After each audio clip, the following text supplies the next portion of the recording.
दोस्तों, आपने Hollywood movies में बड़े बड़े विशालकाय सांपों को तो देखा ही होगा। वो जितने भारी भरकम होते हैं उतने ही दिखने में डरावने लगते हैं। और अगर हम आपसे पूछें कि सबसे बड़ा सांप कौन सा है तो शायद आपका जवाब होगा एनाकोंडा।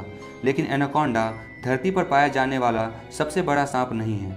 आज की वीडियो में हम धरती पर पाए गए सबसे बड़े सांप के बारे में आपको बताने जा रहे हैं, तो बने रहिए वीडियो के अंत तक। और अगर आप इस चैनल पर नए हैं तो हमारे चैनल को सब्सक्राइब अवश्य करें तथा बेल आइकन को प्रेस कर दें ताकि ऐसे ही वीडियोस की नोटिफिकेशन आप तक सबसे पहले पहुंच जाए।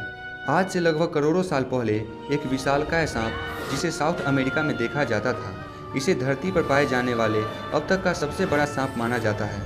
इस सांप का नाम टाइटेनोबोआ है। अगर इस सांप की लंबाई की बात की जाए तो ये सांप 50 फीट लंबा था तथा इसका वजन 1130 केजी था। वैसे टाइटेनोबोआ सांप को किसी ने देखा नहीं है और न ही इसका कोई पिक्चर अवेलेबल है, लेकिन लोगों को इसके बारे में 2009 में पता चला जब कोलंबिया के ग्वारिया में स्थित कोल माइन में इस सांप का अवशेष मिला। इसकी लंबाई लगभग 45 फीट थी और जब रिसर्चर्स की एक टीम ने इस अवशेष का कार्बन डेटिंग टेस्ट किया तब ये पता चला कि ये अवशेष 6 करोड़ साल पुराना है। वैसे वैज्ञानिकों की माने तो उस समय इतने बड़े सांपों का होना कोई आश्चर्य की बात नहीं है, क्योंकि सांप एक्टोथर्मिक होते हैं, अर्थात ज़्यादा गर्म वातावरण में ये सांप ज़्यादा बड़े होते हैं। इससे ये पता चलता है कि वर्तमान समय से पूर्व पृथ्वी पहले बहुत गर्म रही होगी। अगर बात किया जाए इतने भारी भरकम विशालकाय सांप के आहार के बारे में तो कहा जाता है कि वैसे तो ये सांप बहुत कम खाते थे, लेकिन यह सांप बड़े बड़े मगरमच्छ और कछुओं को आसानी से अपना आहार बना लेते थे। और अगर ये सांप एक बार किसी मगरमच्छ को अपना आहार बना लेते थे तो इन्हें पूरे साल भोजन की ज़रूरत नहीं पड़ती थी, जो अपने आप में एक आश्चर्य की बात है। ये सांप इतने खतरनाक तरीके से शिकार करते थे कि अन्य जानवरों को इनकी उपस्थिति की भनक तक नहीं लगती थी।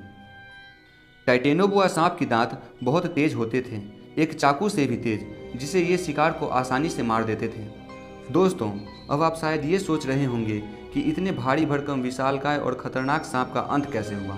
तो जैसा कि हमने आपको पहले ही बताया है कि सांप एक्टोथर्मिक होते हैं, जो गर्म वातावरण में बड़े होते हैं, और टाइटेनोबोआ सांप को भी अपनी क्षमता बढ़ाने के लिए गर्म ट्रॉपिकल रीजन की तलाश रहती थी।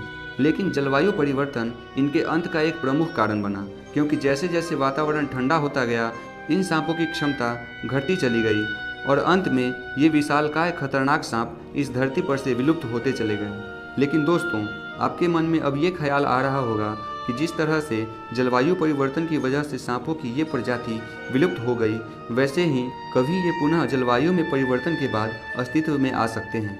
तो हम आपको बताते चले कि ऐसा हो सकता है, क्योंकि इन सांपों का अस्तित्व जलवायु पर निर्भर करता है।